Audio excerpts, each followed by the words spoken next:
BSP की इस चुनावी जनसभा में इकट्ठा हुए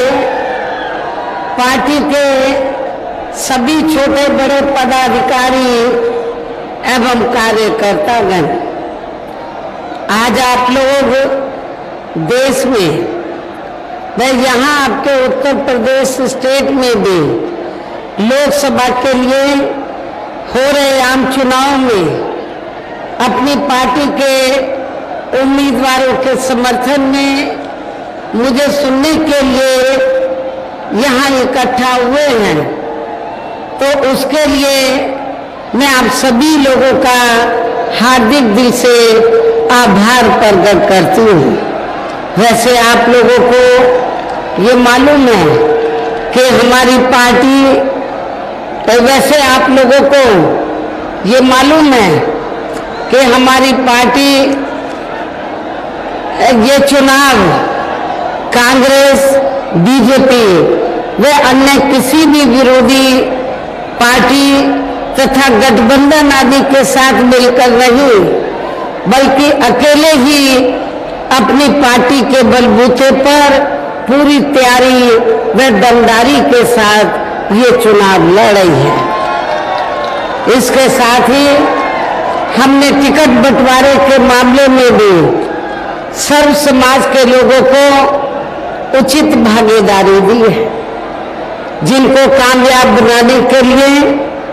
अपनी पार्टी के लोग पूरे जी जान से लगे हैं। और इस संबंध में मैं ये बताना चाहूंगी कि हमारी पार्टी ने खासकर आपके मैनपुरी लोकसभा की सीट से, इसके बगल में एटा लोकसभा की सीट से, फिरोजाबाद लोकसभा की सीट से, तो हमने जिनको भी चुनाव के मैदान में उतारा है, तो ये तीनों के तीनों उम्मीदवार अपने अपने क्षेत्रों में, और यहाँ मैनपुरी लोकसभा के भी उम्मीदवार जो यहाँ से चुनाव लड़ रहे हैं,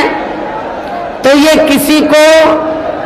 जिताने व हराने के लिए नहीं, बल्कि खुद रिकॉर्ड तोड़ वोटों के अंतर से चुनाव जीतने के लिए यहाँ चुनाव के मैदान में उतरे। विरोधी पार्टियां यहाँ प्रचार कर रही हैं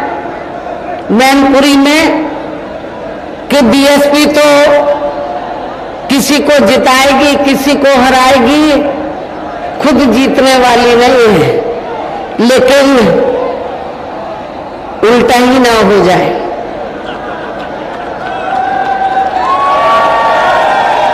जो पार्टियां ऐसा कह रही हैं बीएसपी के बारे में,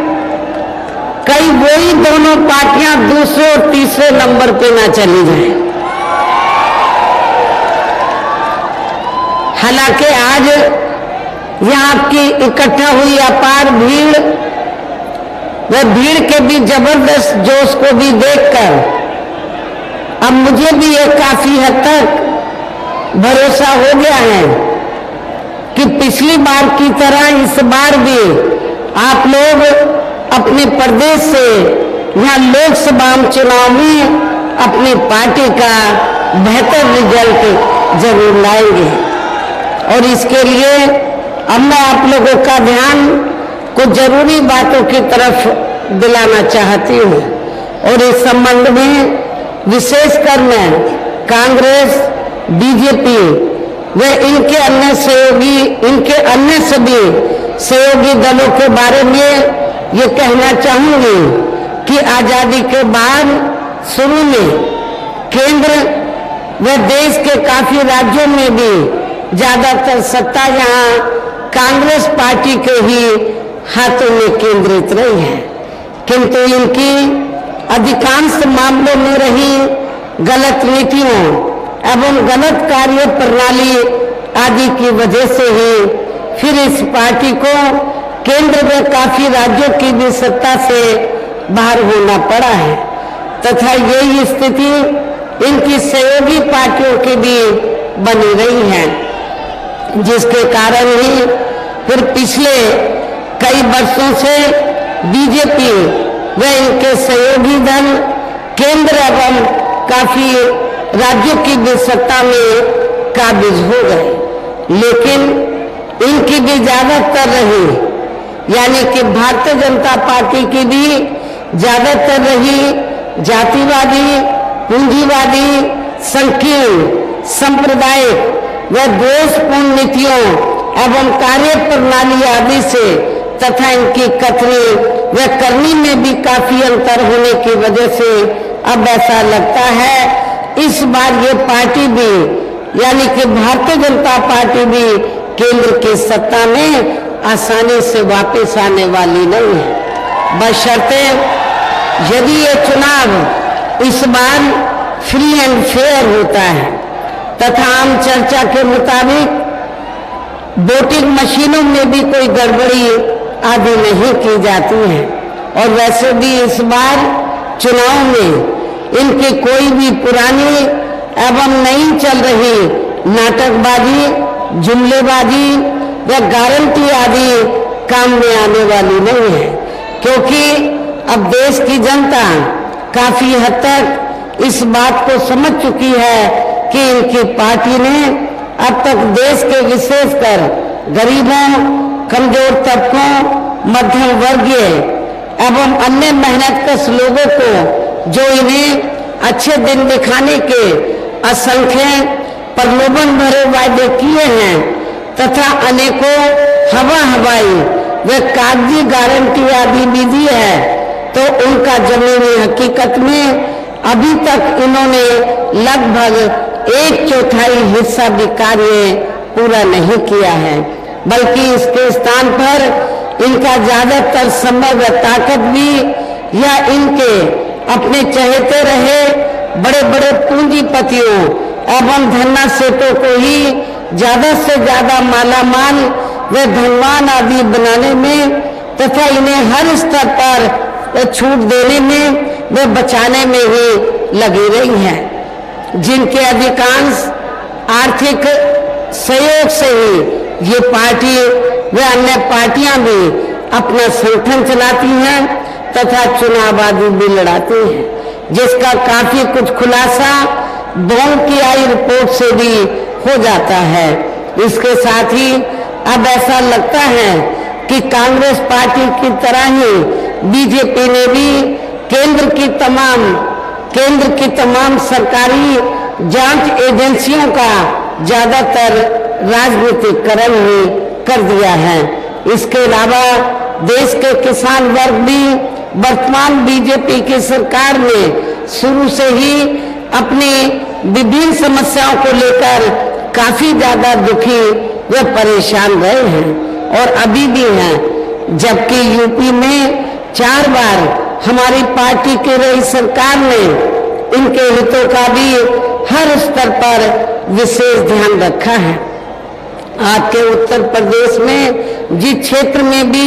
जो भी खेती होती है तो उनको खेती करने के लिए हमने समय से सस्ते साधन उपलब्ध कराए और उनकी फसल का भी उचित दाम दिया है,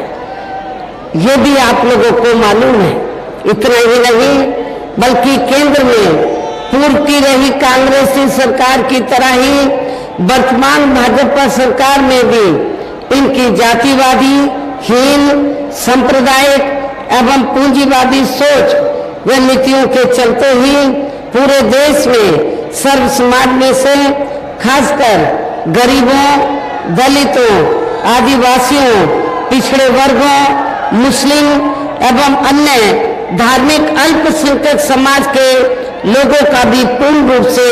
विकास व उत्थान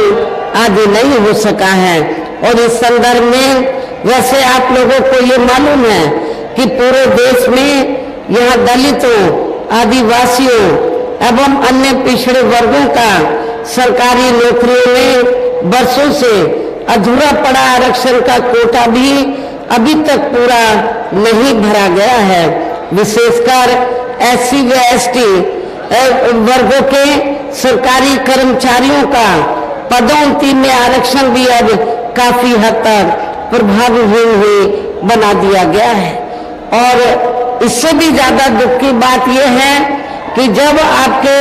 उत्तर प्रदेश में समाजवादी पार्टी की सरकार थी तो इस सरकार ने तो इन वर्गों के कर्मचारियों का पदोन्नति में आरक्षण ही बिल्कुल खत्म कर दिया था। साथ ही केंद्र व राज्यों में भी विरोधी पार्टियों की रही सरकारों ने इन सभी वर्गों को प्राइवेट सेक्टर में आरक्षण दिए जाने की व्यवस्था किए बिना ही इनकी सरकारों के ज्यादातर सरकारी कार्य अब प्राइवेट सेक्टर के जरिए ही इनके बड़े बड़े पूंजीपतियों व धन्ना सेठों आदि को ही दिए जाने के कारण अब इनको पूरे देश में आरक्षण का बहुत कम ही लाभ मिल पा रहा है। इसी प्रकार इनका अन्य और मामलों में भी शोषण व उत्पीड़न आदि होना अभी तक भी बंद नहीं हुआ है।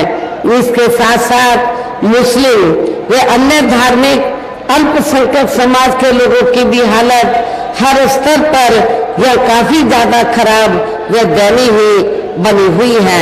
जिसका काफी कुछ खुलासा बहुत पहले ही सच्चर कमेटी की रिपोर्ट में भी किया गया है। इतना ही नहीं बल्कि पिछले कुछ वर्षों से केंद्र व अधिकांश राज्यों में भी बीजेपी व आरएसएस की सरकारों के चलते हुए अब इनका विकास एवं उत्थान आदि होना भी काफी हद तक बंद सही हो गया है। आए दिन इन पर खासकर हिंदुत्व की आड़ में हो रही जुल्म जाति भी यह काफी ज्यादा चरम सीमा पर पहुंच चुकी है। इनके साथ साथ अपर कास्ट समाज में से विशेषकर गरीब लोगों की भी हालत हमें कोई खास अच्छी नजर नहीं आती है। इनकी गलत कृषि नीतियों के कारण किसान वर्ग भी आए दिन आंदोलित ही रहता है। साथ ही इनकी गलत आर्थिक नीतियों की वजह से देश की अर्थव्यवस्था पर भी इसका काफी बुरा प्रभाव पड़ा है, जिससे यह विशेषकर छोटे एवं मध्यम वर्गीय व्यापारी वर्ग भी काफी ज्यादा दुखी व परेशान हैं। और अब केंद्र में पूर्व की रही सरकारों की तरह ही वर्तमान भाजपा सरकार में भी यह पूरे देश में गरीबी, बेरोजगारी एवं महंगाई आदि भी लगातार काफी ज्यादा बढ़ रही है। देश में हर स्तर पर फैला भ्रष्टाचार भी अभी तक खत्म नहीं हुआ है। साथ ही अपने देश की सीमाएं भी अभी तक पूरे तौर से सुरक्षित नहीं है। ये भी बड़ी चिंता की बात है। ऐसे में अब आप लोगों को देश में हो रहे लोकसभा आम चुनाव में कांग्रेस, बीजेपी व इनकी सहयोगी पार्टियों को भी केंद्र की सत्ता में आने से जरूर रोकना है। जिनकी गलत नीतियों व गलत कार्य प्रणाली आदि को आप लोग काफी हद तक आजमा भी चुके हैं। ऐसी स्थिति में अब ये विरोधी पार्टियां इस चुनाव में भी किस्म किस्म के साम, दाम, दंड भेद आदि अनेकों हथकंडे इस्तेमाल करके केंद्र की सत्ता में आने की पूरी कोशिश में लगी हैं, जिनसे अपनी पार्टी के लोगों को हर स्तर पर काफी ज्यादा सावधान रहना है। और इस मामले में विरोधी पार्टियां अपने अपने पक्ष में हवा बनाने के लिए खासकर मीडिया, ओपिनियन पोल व सर्वे आदि का जो बड़े पैमाने पर इस्तेमाल कर रहे हैं, तो उससे भी अपनी पार्टी के लोगों को बिल्कुल भी गुमराह नहीं होना है। इसके साथ ही विरोधी पार्टियों के विभिन्न रूपों में जारी किए गए इनके हवाई व प्रलोभन भरे चुनावी घोषणा पत्रों एवं वायदों आदि के बहकावे में भी अपनी पार्टी के लोगों को कतई भी नहीं आना है, जिन्हें ये पार्टियां चुनाव खत्म होने के बाद ज्यादातर अमल में नहीं लाती हैं। और अब जिन पर से देश की जनता का अधिकांश विश्वास ही उठ गया है, यही खास वजह है कि हमारी पार्टी किसी भी चुनाव में अपनी पार्टी का कोई भी चुनावी घोषणा पत्र आदि जारी नहीं करती है। वैसे भी हमारी पार्टी किसी भी मामले में कहने में बहुत कम बल्कि कार्य करके दिखाने में ही ज्यादा विश्वास रखती है। और इस बात का सबसे बड़ा सबूत ये है कि उत्तर प्रदेश में 4 बार हमारी पार्टी के नेतृत्व में रही सरकार ने चुनाव में अपनी पार्टी के बिना कोई जारी किए गए चुनावी घोषणा पत्र के ही प्रदेश व आम जनहित में काफी कुछ ऐतिहासिक कार्य करके दिखाए हैं, जिनके अब देश में अधिकांश पार्टियों की सरकारें काफी नकल भी कर रही हैं। जबकि इस मामले में हमारी पार्टी का ये कहना है कि यदि इन पार्टियों के स्थान पर केंद्र में हमें अपनी पार्टी की सरकार बनाने का मौका मिलता है तो तब फिर हमारी पार्टी की बनी सरकार केंद्र में जहां अब तक रही सभी विरोधी पार्टियों की सरकारों की तरह केवल हवाई व कागजी कार्य आदि नहीं करेगी, बल्कि उत्तर प्रदेश की तरह ही जमीनी हकीकत में ठोस कार्य करके दिखाएगी। और इस संदर्भ में खासकर मैं ये कहना चाहूंगी, केंद्र द्वारा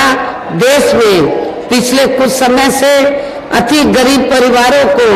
अस्थायी तौर पर फ्री में जो थोड़ी सी खाद्य सामग्री दी जा रही है तो उससे इनका स्थायी तौर पर भला होने वाला नहीं है। और वैसे भी इनकी ये जटिल समस्या देश में हर हाथ को काम देने से ही केवल दूर हो सकती है, जिसकी तरफ हमारी पार्टी की बनी सरकार विशेष ध्यान देगी। साथ ही देश में पिछले काफी वर्षों से आए दिन बढ़ रही गरीबी, बेरोजगारी व महंगाई आदि से भी जनता बहुत ज्यादा दुखी व परेशान है, जिसे भी आर्थिक नीतियों में तब्दीली करके जरूर दूर किया जाएगा। साथ ही हिंदुत्व की आड़ में, धर्म की आड़ में व हिंदुत्व की आड़ में पिछले कुछ वर्षों से खासकर मुस्लिम समाज के लोगों का द्वेष की भावना से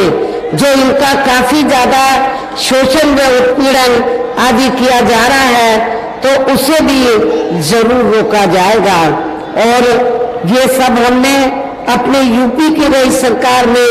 करके भी दिखाया है। जब उत्तर प्रदेश में मेरे नेतृत्व में सरकार बनी, जब भी बनी तो उत्तर प्रदेश के अंदर हमने कोई हिंदू मुस्लिम दंगा नहीं होने दिया और सभी धर्मों के मान सम्मान का पूरा ध्यान रखा। सभी धर्मों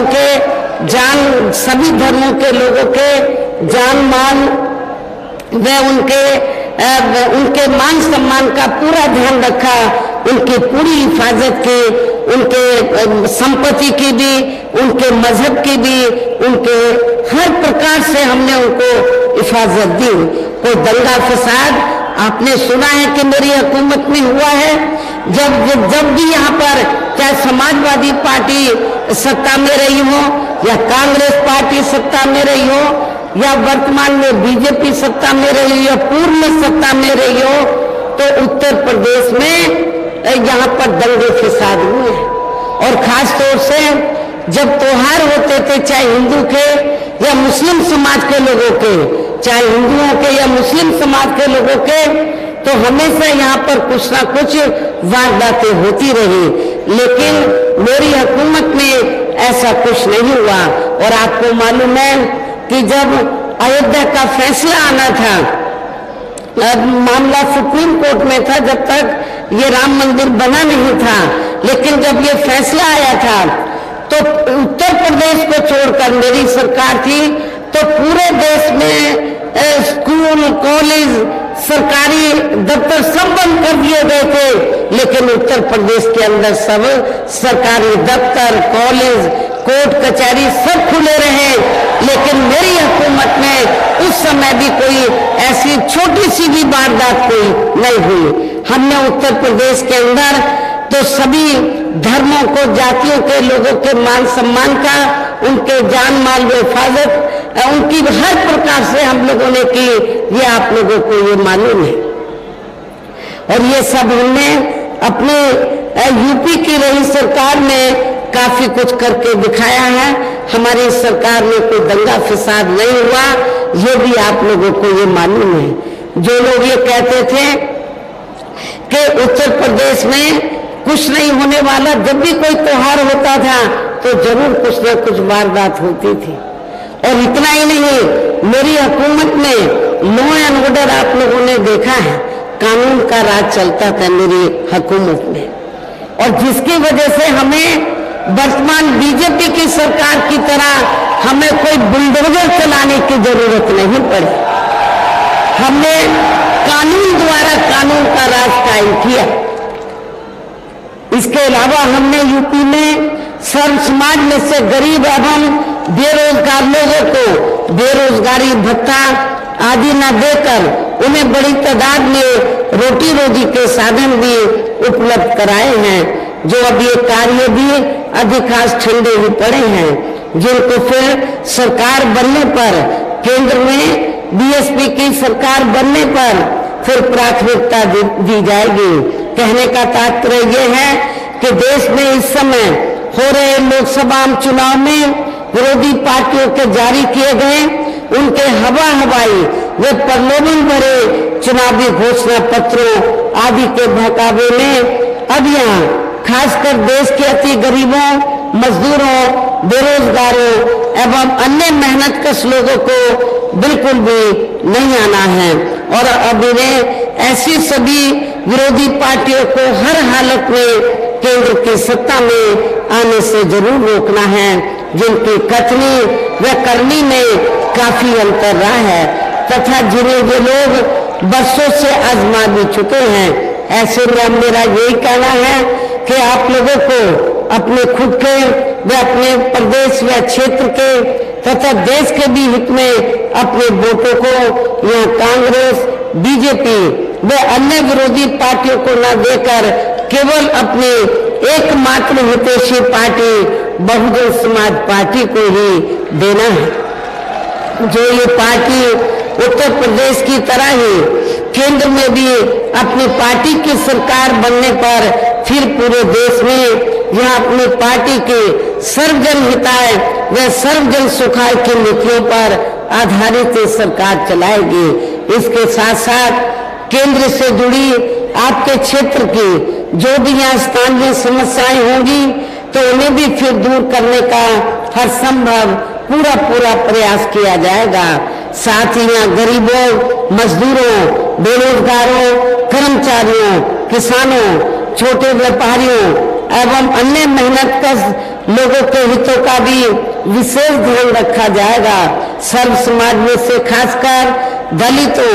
आदिवासियों, पिछड़े वर्गों,